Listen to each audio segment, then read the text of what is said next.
Another headliner in the coronavirus crisis is the World Health Organization, now being called the Wuhan Health Organization and many other names, which I'm not very keen to repeat.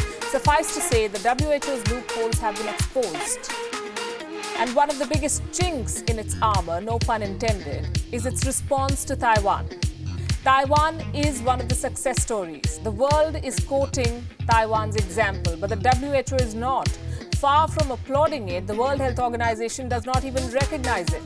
The reason is China. China has locked Taiwan out of the World Health Organization because China stakes claim over Taiwan. It sees Taiwan as a breakaway province. In fact, it has been blocked from many platforms because China has the money and the muscle to do this.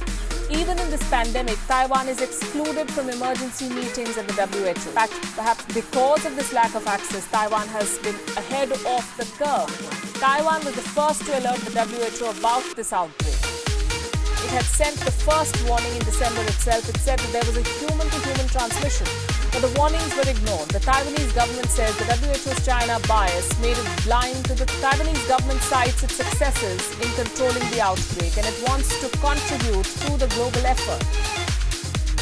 China won't let it. Not only has it denied Taiwan access to global forums, it is trying to browbeat the media when Taiwan's case is. The Chinese embassy in New Delhi released the statement. It slammed the Indian media for reporting on Taiwan's demands for a WHO membership. The statement says Taiwan has no right to join the WHO. It ends with advice for the Indian media. The embassy has asked journalists to follow the One China principle. And all the bad press and pressure is forcing the WHO to course correct. What Taiwan has been able to do is remarkable. It has saved lives without the support of global bodies. At a time when the world's leading nations are struggling, the WHO is taking a huge risk by keeping Taiwan out. It must end this unfair boycott, at least in times of such an emergency.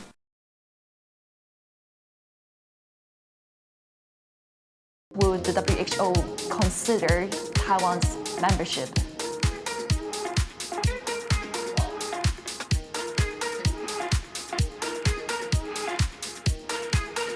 Hello? I couldn't hear your question. Okay, yeah. Let me repeat the question. No, that's okay. Let's move to another one then. Right, because I'm actually curious on talking about Taiwan as well, on Taiwan's case.